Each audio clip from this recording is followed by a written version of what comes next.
కదా, దేవుని మాట, అది దేవుని మాటకు బలహీనత ఉండదు. దేవుని యొక్క వాక్కుకు బలహీనత ఉండదు. అవిశ్వాసం, అపనమ్మకం, సందేహం ఉండవు. దాని అడ్రస్ ఎక్కడుందంటే దేవుని అడ్రస్ వేరు, మన కాడుండే విశ్వాసం అడ్రస్ వేరు.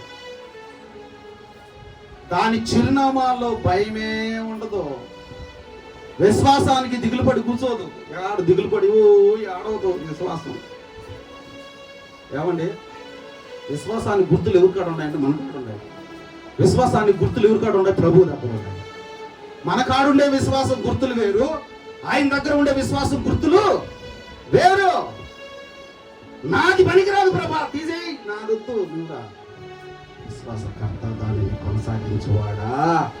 రావయ్యా దిగులుంది, రావయ్యా విచారం ఉంది, రావయ్యా బాధ ఉంది, రావయ్యా నొప్పి ఉంది, రావయ్యా ఇరుకుంది, నువ్వు రాకుండా నాకు విడుదల లేదు ప్రభా.